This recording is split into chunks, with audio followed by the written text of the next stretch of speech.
တိုနီးယားဂျိုဘောကိုတော့အာဂါသရင်တပ်တွေကစတင်ပြီးဆင်းသက်လာပြီဖြစ်ပါတယ်။အာဂါသရင်တပ်ဟာတခြားသူမဟုတ်ဘဲနဲ့ Great Crusade အစဖြစ်တာမလို့ Emperor ကိုယ်တိုင်ဦးဆောင်ပြီးကတိုနီးယားဂျိုဘောကိုဆင်းသက်လာပါတယ်။ Emperor ကတိုနီးယားဂျိုဘတ်လမ်းကြောင်းပေါ်မှာကတည်းကသူ့ရဲ့ psychic စွမ်းရည်တွေကြောင့်ဂျိုဘောမှာသူ့ရဲ့ပျောက်ဆုံးနေတဲ့ Prima သားတော်တူရှိရဆိုတာကိုသိခဲ့ကြပါတယ်။ဒါကြောင့် Emperor ကိုယ်တိုင်ဆင်းသက်လာတာဖြစ်တဲ့အပြင်ထူးခြားတဲ့အချက်တစ်ခုက Emperor ကသူဝတ်ဆင်နေချက်ဖြစ်တဲ့ရွှေရောင်သံချပ်ကာကြီးကိုမဝတ်ဆင်ဘဲနဲ့သာမန်စစ်ဗိုလ်ချုပ်တူပုံစံနဲ့ဆင်းသက်လာတာဖြစ်ပါတယ်။ Emperor က Prima တွေကိုကိုယ်တိုင်ဖန်တီးခဲ့တာမလို့ Prima တူဟာဂျိုရဲ့ဘယ်နေရာမှာရှိနိုင်တယ်ဆိုတာကိုလည်း psychic စွမ်းရည်အရာသိတာမလို့သူ့ရဲ့အာဂါသရင်တပ်ကိုနီကာရှိရဲ့အနီးဆုံးနေရာနားမှာဆင်းသက်စေခဲ့ပါတယ်။ Emperor ကအာဂါသရင်ဘော်ကနေပြီးသာမန်စစ်ဗိုလ်ချုပ်ပုံစံတူနဲ့ဆင်းသက်လာပေမဲ့ Emperor ရဲ့ psychic စွမ်းရည်တွေကြောင့်ကတိုနီးယားဂျိုရဲ့မှောင်မဲနေတဲ့မြေအောက်မိုင်းတွင်းတွေနဲ့ဂူတွေဟာညသန်းခေါင်ယံအချိန်မှာနေမင်းကြီးရုတ်တရက်ထွက်လာသလိုမျိုးလင်းထိန်သွားပါတယ်။ Emperor ကိုတိုက်ခိုက်ဖို့ပြင်နေတဲ့ကတိုနီးယားဂျိုဘောကလူတွေက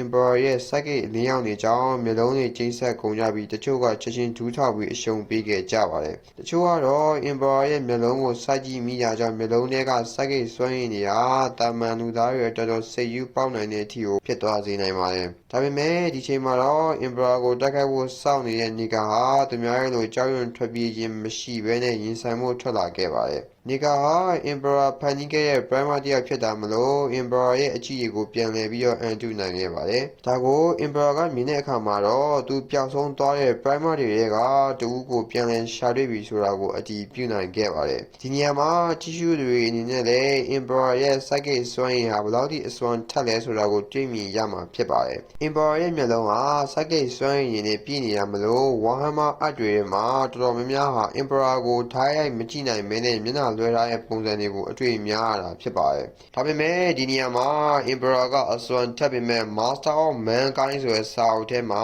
ဖော်ပြထားတဲ့ Draconian ဆိုတဲ့မကောင်ဆိုးဝါးကတော့ Emperor ရဲ့ psychic အကာအကွယ်တွေအပြင်ရွှေရောင်သံချပ်ကာကိုပါထိုးဖောက်ပြီးEmperor ကိုတတ်နိုင်လူနီးပါးထိဖြစ်အောင်အစွမ်းထက်ခဲ့တာမျိုးတွေရှိပါတယ်။ဒီအကြောင်းအရာကိုတော့နောက်ပိုင်းမှာလာမယ့် Horror Heresy မှာအသေးစိတ်ပြန်လည်ဖော်ပြပေးသွားမှာဖြစ်ပါတယ်။ Emperor နဲ့အကြည့်ချင်းစုံသွားတဲ့နီကာဟာ Emperor ရဲ့ psychic စွမ်းရည်တွေကြောင့်နီကာတယောက်ကတိုနီးယားဂျိုဘောကိုမကြလာခင်ကအတိတ်ပုံရိပ်တွေကိုပြန်လည်ပြီးမှတ်မိစေခဲ့ပါတယ်။ဒါ့အပြင် Emperor ကိုယ်တိုင်နီကာကိုဖန်တီးခဲ့တာမလို့နီကာရဲ့သွေးထဲမှာရှိတဲ့ DNA တွေဟာ Emperor အနားကိုရောက်လာတာနဲ့နှလုံးခုန်တန်းတွေမြန်လာပြီး Emperor ကိုနီကာရဲ့ခန္ဓာကိုယ်ကအယိုသေးပေးဖို့တောင်းဆိုနေရသလိုမျိုးထိပါခံစားခဲ့ရပါတယ်။ဒါကြောင့်နီကာကဒီပုဂ္ဂိုလ်ဟာတခြားသူမဟုတ်ဘူးငါ့ကိုဖန်တီးခဲ့တဲ့အရှင်သခင်ပဲဆိုတာကိုသဘောပေါက်သွားပြီး Emperor ရှေ့မှာဒူးထောက်ခဲ့ပါတယ်။ပြီးတော့မှ Emperor ကမင်းကိုဒီဂျိုကလူတွေကနီကာလို့ခေါ်ကြတယ်။ဒါပေမဲ့မင်းဟာငါရဲ့သားတော်ပထမဦးဆုံး Prima လည်းဖြစ်တယ်။ဒါကြောင့်မင်းရဲ့နာမည်ကဒီနေ့က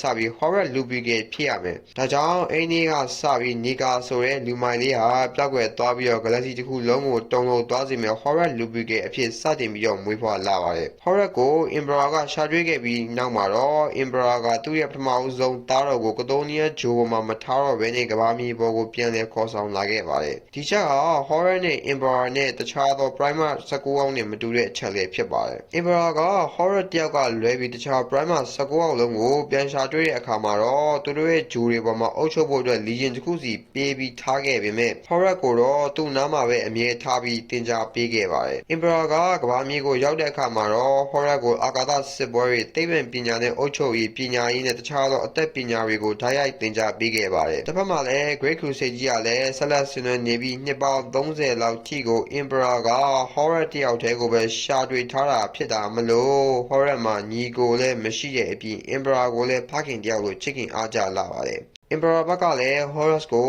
သားတယောက်လိုမျိုးတငယ်ချင်းတယောက်လိုအထိပါဆက်ဆံခဲ့ပြီး Horus နဲ့အတူစစ်မြေပြင်တွေမှာပခုံးချင်းရှင်ပြီးတိုက်ပွဲဝင်ခဲ့ပါတယ်။ဒါကြောင့် Horus ဟာ Emperor ကိုသူ့ရဲ့တူဦးတည်းသောသားအခြေဆုံး Prima တယောက်ဖြစ်မယ်လို့တွေးပြီးဂုဏ်ယူခဲ့ပါတယ်။ Emperor က Horus ကိုနောက်ပိုင်းမှာ Lunar Wood Legion နံပါတ်16ကိုပေးအပ်ခဲ့ပြီး Horus က Emperor ဖန်တီးခဲ့တဲ့ Lunar Wood တွေကိုနောက်ပိုင်းမှာတော့သူ့ရဲ့ကတိုနီးယားဂျိုကရဲရင့်တဲ့စစ်သားလူမိုက်တွေနဲ့ထပ်မံအင်အားဖြည့်ခဲ့ပါတယ်။ Lunar Wood တွေဟာသူ တို့မှာ Primer တယောက်လည်းရှိသွားတဲ့အပြင် Horror လောက်မှာဖြစ်တာမလို့ရန်သူတွေရဲ့အကြောင်းအဆုံးသောစစ်တပ်ဖြစ်လာခဲ့ပါတယ်လူနာဦးတွေရဲ့တိုက်ပွဲဝင်ပုံစံဟာဝင်ပလီအုပ်စုတွေကဲသို့လင်းမြန်ရက်ဆက်တက်ကြပြီးရန်သူရဲ့အဓိကပင်မသွေးကြုပ်ကိုအပြည့်ဖြတ်တောက်နိုင်တွင်ရှိပါတယ်လူနာဦးလီဂျင်ထဲမှာလူတီများတဲ့ Space Marine 2ဦးလည်းရှိပါတယ်သူတို့ရဲ့နာမည်ကတော့ Abaddon နဲ့ Logan တို့ဖြစ်ပါတယ်Abaddon ကလူနာဦးလီဂျင်ထဲကိုအစောဆုံးရောက်လာတဲ့သူတွေထဲကတဦးဖြစ်ပါတယ် Abaddon ကိုတော့ကမ္ဘာမြေပေါ်မှာမွေးဖွားခဲ့တာဖြစ်ပြီး Unification ကာလအတွင်းမှာကြီးပြင်းခဲ့တာဖြစ်ပါတယ် Abaddon ကငယ်စဉ်ကတည်းကကြမ်းတမ်းတဲ့ Archimedes Empire ထဲမှာကြီးပြင်းခဲ့ကြတာမလို့အလွန်တန်မာထွားကြိုက်ပြီးကြမ်းတမ်းရက်ဆက်ပါတယ် Emperor က Unification အပြီးမှာတော့ Archimedes Empire ထဲကနေမှအတော်ဆုံးနဲ့အတန်မာဆုံးလူတွေကိုရွေးထုတ်ပြီးလူနာဦးလီဂျင်ရဲ့ Space Marine အဖြစ်ပြောင်းလဲဖို့ရွေးချယ်တဲ့တဲမှာ Abaddon လည်းပါဝင်ခဲ့တာဖြစ်ပါတယ် Abaddon ဟာ Space Marine တွေကိုမဝင်ခင်ကတည်းကလူကောင်ကြီးထွားနေရကြောင်း Space Marine ဖြစ်တဲ့အခါမှာသူများရဲ့တက်ပို့ပြီးအရဲမြင့်ပြီးထွားကြိုင်နေပါတယ် Abaddon ဟာ Space Marine တပ်တွေကိုမဝင်ခင်ကတည်းကတိုက်ခိုက်မှုတွေနဲ့အကျွမ်းတုံရင်ဖြစ်ပြီးရက်ဆက်လွန်းတာမလို့လူနာဦးတဲမှာတဖြည်းဖြည်းနဲ့နာမည်ကျော်ကြားလာပါတယ်ဒါကြောင့် Horror ဟာကတိုနီးယားမှာအခြေစိုက်ပြီးသူ့ရဲ့လူနာဦးလီဂျင်ကိုပြန်လည်စူးစီးနေတဲ့အချိန်မှာတော့ Abaddon ရဲ့ရက်ဆက်မှုတွေကို Horror ဟာကတိုနီးယားဂျိုသားပြီးသဘောကျသွားခဲ့ပါတယ်ဒါကြောင့် Horror ဟာ Abaddon ကိုသူ့ရဲ့အနီးကပ်ပထမဆုံးသောကပတိန်အဖြစ်ခန့်အပ်ခဲ့ပြီးအထူး Terminator Space Marine တပ်ဖွဲ့ကိုလည်းဦးစီးခိုင်းခဲ့ပါတယ်နောက်ပိုင်းမှာတော့ Abaddon ဟာ Horror ပေါ်မှာအလွန်သစ္စာရှိလာပြီး Horror ကိုနတ်ဖျားတစ်ပါးလိုအထိပါကိုးကွယ်ယုံကြည်လာပါတယ်နောက်တစ်ယောက်ကတော့ Logan ပါ Logan ကတော့ Abaddon နဲ့မတူဘဲနဲ့ Horus ရဲ့မိခင်မြေဖြစ်တဲ့ကတိုနီးယားဂျိုသားဖြစ်ပါတယ်ဂျိုရဲ့မြေအောက်လန်ကိုထဲမှာမွေးဖွားလာတဲ့ကတိုနီးယားဂျိုသားဖြစ်တဲ့ Logan ဟာလူမယဉ်ကျေးမှုတွေနဲ့ကြီးပြင်းခဲ့ရပေမဲ့စိတ်မဆိုင်ရာအရာမှာတော့အရန်ကိုတည်ငြိမ်ပြီးအမှန်တရားကိုမျက်နှိုးရသူဖြစ်ပါတယ်နောက်ပိုင်းမှာတော့ Horror ဟာလူနာဘူးလီဂျင်ကိုကတိုနီးယားဂျိုမှာထပ်မံပြီးတော့အင်အားဖြည့်တဲ့အခါမှာ Logan လည်းပါဝင်လာတာဖြစ်ပါတယ် Horror က Logan ကိုကြည့်ပြီးသူ့ရဲ့တည်ငြိမ်မှုတွေနဲ့စင်ကြုံတရားတွေကိုသဘောကျခဲ့ပါတယ်ဒါကြောင့် Horror ဟာ Abaddon လိုဒေါသကြီးရဲ့သူတွေပဲရှိနေရတဲ့ Logan လိုမျိုးအမှန်ကိုအမှန်အတိုင်းအကြံပေးရဲ့သူမျိုးကိုပုံမူပြီးတော့လိုချင်ခဲ့ပါတယ်ဒါကြောင့် Horror က Logan ကိုဆယ်ရမကုမ္ပဏီကပတိန်အဖြစ်ခန့်အပ်ခဲ့ုံသာမကဘဲနဲ့ Horror ရဲ့အနီးကပ်အကြံပေးအဖွဲ့ဖြစ်တဲ့ Monavore ဆိုတဲ့အထက်ကိုပါထည့်သွင်းခဲ့ပါတယ် Horror ဟာသူ့ရဲ့ Legion ကိုစနစ်တကျကွပ်ကဲနိုင်မှုအတွက်အတော်ဆုံးကပတိန်၄ယောက်နဲ့ Monavore အဖွဲ့ကိုဖွဲ့စည်းခဲ့ပါတယ်အထက်မှာတော့ Abaddon နဲ့ Logan ကအဓိကကြပြီး Abaddon က Horus ရဲ့ဒေါသနဲ့စစ်အင်အားကိုကိုးစားပြုတယ်လို့ Logan ကလည်း Horus ရဲ့တည်ငြိမ်မှုနဲ့အသိဉာဏ်ကိုကိုးစားပြုပါတယ်ဒီနေရာမှာ Warhammer ကိုအခုမှစပြီးနောက်ထောင်မဲ့သူတွေအတွက်ရောအချိန်က Warhammer အကြောင်းကိုလေ့လာဘူးသူတွေအတွက်ပါတခါတည်း Warhammer မှာ Space Marine Legion တွေဘယ်လိုမျိုးဖွဲ့စည်းလဲဆိုတာကိုပြောပြပေးသွားပါမယ်အဓိကအကြောင်းကတော့အပေါ်မှာပြောခဲ့တဲ့ကုမ္ပဏီတွေ Legion တွေနဲ့နောက်ပိုင်းမှာလာမဲ့ chapter တွေဆိုတာဘာကိုပြောမှန်းမသိမှာဆိုလို့ပါ Warhammer ရဲ့ Legion တစ်ခုမှာဖွဲ့စည်းပုံမှာအဆင့်၄ဆင့်ရှိပါတယ်အမြင့်ဆုံးအဆင့်ကတော့ Legion ဖြစ်ပြီးတော့သူ့ရဲ့အောက်မှာတော့ chapter ပြီးရင်ကုမ္ပဏီနဲ့ squad ဆိုပြီးတော့ကြီးစင်ငယ်လိုက်ရှိပါတယ်ဒီနေရာမှာအငယ်ဆုံးဖြစ်တဲ့ squad ကနေစပြီးတော့ရှင်းပါမယ် squad ဆိုတာကတော့ Space Marine 9ယောက်ကနေ10ယောက်အထိပါဝင်ပြီးစားကြံရာထူးရှိတဲ့ခေါင်းဆောင်ကဦးစီးပါတယ်နောက်တစ်ခုကတော့ကုမ္ပဏီပါကုမ္ပဏီကတော့များသောအားဖြင့် squad 10ခုဒါမှမဟုတ်9ခု10ခုစသဖြင့် Legion ရဲ့ Space Marine စစ်သားအရေးအတွက်ပေါ်မှာမူတည်ပြီးတော့ Legion တစ်ခုကမတူညီကြပါဘူးကုမ္ပဏီတစ်ခုမှာတော့ Space Marine စစ်သားအရေးအတွက်ဟာ Legion ရဲ့ခွန်အားပေါ်မူတည်ပြီး900ကနေ1000ကြားအထိရှိပါတယ်ကုမ္ပဏီကိုတော့ကပတိန်ရာထူးရှိတဲ့ခေါင်းဆောင်ကအုပ်ချုပ်ပြီးတော့ကုမ္ပဏီတိုင်းမှာသူတို့ရဲ့ကိုယ်ပိုင်တန်ချက်ကတက်ရင်းနေနဲ့ Apothecary လို့ခေါ်တဲ့စစ်သက်သားတွေအပြင် Tet Marine လို့ခေါ်တဲ့လက်နက်ပြင်ဆရာတွေလည်းပါဝင်ပါတယ်အဲဒီနှစ်ခုကြားမှာရှိတာကတော့ Battalion မှာအရှိမ Battalion အကြောင်းကိုမပြောခဲ့ပါဘူးဒါပေမဲ့ Battalion ဆိုတာက Warhammer ထဲမှာတိတ်ပြီးတော့မသုံးတဲ့အတွက်ကြောင့်ပါဒါပေမဲ့တခါတည်း Battalion ဆိုတဲ့အကြောင်းကိုပါရှင်းပြသွားပါမယ် Battalion ကတော့ကုမ္ပဏီတွေမှာ9ခုကနေ10ခုကြီးစုပေါင်းထားတာဖြစ်ပြီးသူတို့ကိုတော့ Lieutenant ဒါမှမဟုတ် Centurion ယာထူးခေါင်းဆောင်ရှိတဲ့သူကအုပ်ချုပ်ပါတယ်နောက်တစ်ခုကတော့ Chapter ပါ Chapter ကိုတော့ Battalion 2ခုဒါမှမဟုတ်လို့ရှိရင်ကုမ္ပဏီ3-4ခုပေါင်းထားတာဖြစ်ပြီး Chapter Master ဒါမှမဟုတ် Lord Commander လို့ခေါ်တဲ့ခေါင်းဆောင်ရာထူးရှိတဲ့သူကအုပ်ချုပ်ပါတယ် chapter တစ်ခုတိုင်းမှာ strike cruiser လို့ခေါ်တဲ့အာကာသစစ်သင်္ဘောတပ်တွေကိုပိုင်ဆိုင်ပြီးဂျိုတွေကိုလည်းသိမ်းပိုက်နိုင်စွမ်းရှိပါတယ်နောက်တစ်ခုကတော့ Legion ပါ Legion ကိုတော့ Primer ကိုယ်တိုင်ဦးဆောင်ပြီးတော့စစ်သည်အရေးအတွက်အားဖြင့် Legion မျိုးစားပေါ်မူတည်ပြီးအနည်းဆုံး3သိန်းခွဲကနေ2သိန်းအထိရှိတတ်ကြပါတယ် Primer ရဲ့အနားမှာတော့ Praetor လို့ခေါ်တဲ့ Chapter Master တွေရှိပြီးသူတို့က Legion တစ်ခုလုံးရဲ့စစ်ဗျူဟာကိုချမှတ်ပါတယ်။ Horus ရဲ့ Legion ဟာ Legion အခု20ရဲ့မှာ Primer ရှိတဲ့ပထမဆုံးသော Legion ဖြစ်တာကြောင့်စစ်တပ်အင်အားဟာ3သိန်းခွဲနီးပါးလောက်ထိကိုရှိပါတယ်။ဒါဟာ Warhammer လောကမှာအတော်လေးစစ်အင်အားတောင်းတဲ့ Legion တွေရဲ့မှာပါဝင်ပါတယ်။ဒါကတော့ Warhammer ရဲ့က Space Marine စစ်တပ်တွေရဲ့ဖွဲ့စည်းပုံအကြောင်းကိုဖော်ပြပေးထားတာဖြစ်ပါတယ်။တစ်ဖက်မှာလည်း Great Crusade ကြီးကအချိန်ဟုန်တွေရလာပြီး Emperor ကိုယ်တိုင်အပြင် Horus ပါဦးစီးရမလို့အထူးအောင်မြင်မှုတွေရရှိပေမဲ့တချို့ကအပြင်းအထန်ပြန်လည်တိုက်ခိုက်တာမလို့အတော်လေးခက်ခက်ခဲခဲအနိုင်ယူခဲ့ရပါတယ်။ဒီတရားမှာထင်ရှားပြီးတော့ခက်ခက်ခဲခဲတိုက်ခိုက်ရတဲ့တိုက်ပွဲအချို့ကိုဖော်ပြပေးသွားပါမယ်။ပထမဆုံးသောတိုက်ပွဲကတော့ The Sea of Imperial Vault လို့ခေါ်တဲ့တိုက်ပွဲပဲဖြစ်ပါတယ်။ဒီတိုက်ပွဲမှ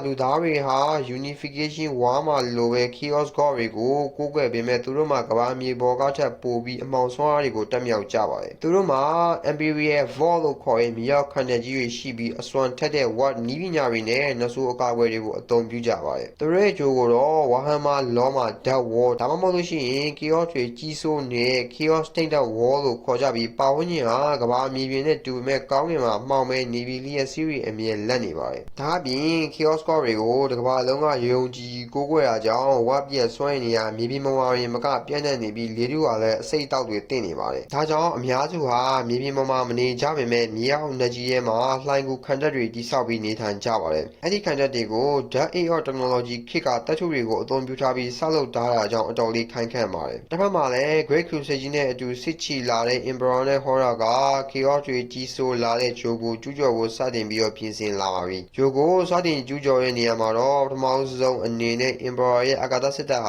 ဂျိုတစ်ချောင်းလုံးမှာရှိတဲ့ရန်သူရဲ့ဂျိုဘတ်လမ်းကြောင်းကာကွယ်ရေးစနစ်တွေကိုစတင်ပြီးတော့ဖျက်ဆီးပါတယ်။အဲဒီနောက်မှာတော့ဂျိုဘတ်လမ်းကြောင်းကနေတဆင့်ဂျိုဘော်ကို Emperor ရဲ့အာကာသစစ်တပ်တွေကမိုးရလိုမျိုးဘုံတွေကိုစတင်ပြီးတော့ကျဲချပါတယ်။အဲဒီနောက်မှာတော့ Horus ဦးဆောင်တဲ့ Lunar Wolf Legion ဟာ Dropper လို့ခေါ်တဲ့အာကာသရေမြန်ကနေကမ္ဘာမြေပေါ်ကိုဆင်းသက်နိုင်တဲ့စက်ကိရိယာတွေနဲ့ဆင်းသက်ပြီးမြေပြင်ပေါ်ကပြန်လည်ခုခံသူတွေကိုလိုက်လံတပ်ဖြတ်ပါတယ်။ Great Crusade ရဲ့အဓိကကြောရုံးမကြီးဖြစ်တဲ့ Imperial Auxilia လို့ခေါ်တဲ့တမန်လူသားတွေနဲ့ပဲဖွဲ့စည်းထားတဲ့စစ်တပ်ကြီးဟာလည်း Stone Bat လို့ခေါ်တဲ့အေယာမတည်ယူပို့ဆောင်ရေးယဉ်ကြီးတွေကတဆင့်တန်ချက်ကတပ်တွေနဲ့စစ်သားတွေကိုမြေပြင်အလဲကိုတိုက်ရိုက်ချပေးပြီးတိုက်ခိုက်ကြပါတယ်။စစ်ပွဲဟာအနီးကပ်တိုက်ခိုက်ရတာမလို့အတော်လေးလည်းရက်ဆက်ပါတယ်။တိုက်ပွဲမှာ Chaos ကိုကိုးကွယ်ထားတဲ့မလူသားမကောင်ဆိုးဝါးတွေဟာအလွန်အစွမ်းထက်တဲ့ Psychic Scream လို့ခေါ်တဲ့ Web စောင်းရင်တွေကိုအသုံးပြုပြီးပြစ်လွှတ်ကြပါတယ်။ဒီပြင်မှာလည်းအကြီးကျယ်စစ်ပွဲတွေဖြစ်ပြီး Psychic Screen တွေဟာဘလောက်တောင်အစွမ်းထက်တယ်လဲဆိုရင် Space Marine တွေဖြစ်တဲ့လူနာဘူးတွေရောမျက်စိနဲ့နားတွေကိုအချိန်တော်ကြာတဲ့အထိအောင်ပိတ်ချနိုင်စွမ်းရှိပါတယ်။ဒါကြောင့်လူနာဘူးတွေဟ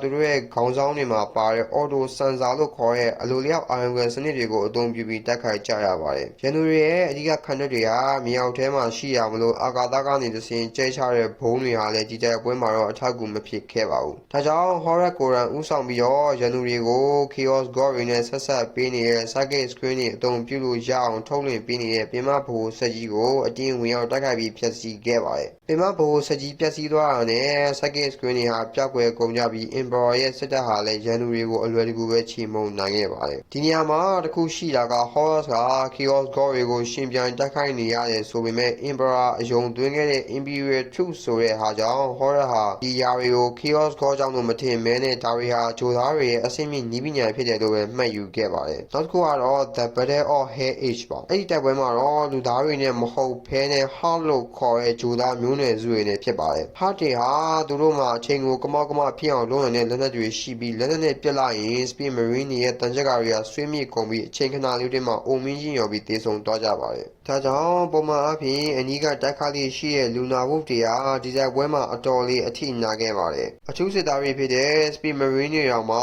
Harp တွေရဲ့အချိန်လက်နက်တွေကြောင့်အတော်လေးအထိနာနေတဲ့အချိန်မှာစစ်မြေပြင်ပေါ်မှာတမန်စစ်တပ်တွေဖြစ်တဲ့ Imperial Auxilia ဟာလည်းအခြေချမရတဲ့အထိအောင်ကိုအကြဆုံးများလာခဲ့ပါတယ်။ဆုံးရှုံးမှုတွေများလာတဲ့အခါမှာတော့ Horus ကသူအထူးရွေးချယ်ထားတဲ့လက်ရွေးစင် Terminator အုပ်စုနဲ့အတူ Harp တွေကိုအဓိကဆွမ်းအားထောက်ပံ့ပေးနေတဲ့ Overmind လို့ခေါ်တဲ့စက်ကြီးစီကိုတွားရောက်ပြီးတိုက်ခိုက်ပါတယ်။ Horus ရဲ့လက်ရွေးစင်စစ်တပ်ဟာတိုက်ရိုက်ခိုက်၍ကောင်းမှုမမဲ Harp တွေရဲ့အချိန်လက်နက်တွေကြောင့်အကြဆုံးများခဲ့ရပါတယ်။နောက်ဆုံးမှာတော့ Horus ကို Harp တွေကတပ်ဖြတ်ဖို့အတွက်သူတို့ရဲ့အချိန်ဆွမ်းအားတွေကိုစုစည်းပြီးပြစ်လွှတ်လိုက်ပါတယ်။အဲ့ဒီအချိန်မှာပဲ Emperor ကိုယ်တိုင်ကောင်းကင်ဘောင်ကဆင်းသက်လာပြီး Psychic စွမ်းရည်နဲ့ Harp တွေရဲ့အချိန်လက်နက်တွေကိုတွန်းလှန်ပစ်လိုက်ရုံနဲ့သာမကဘဲနဲ့ Horus ကိုဝိုင်းရံထားတဲ့ Harp တွေထောင်ပေါင်းများစွာကိုလည်း Psychic စွမ်းရည်နဲ့မီးလောင်ကျွမ်းစေခဲ့ပါတယ်။ Emperor ကလမ်းကြောင်းရှင်း ပေးလိုက်တဲ့အခါမှာတော့ Horror ကသူ့ရဲ့လက်နက်ဖြစ်တဲ့ Wall Breaker လို့ခေါ်တဲ့တူကြီးနဲ့ Overmind လို့ခေါ်တဲ့စက်ကြီးကိုတစားစီဖြစ်အောင်ဖြိုခွဲလိုက်ပါတယ်။ဗိုလ်ချက်ပစ္စည်းသွားတဲ့ပြိုင်နဲ့ Hub တော်တော်များများကိုအချိန်လက်နက်ကပြန်လဲစ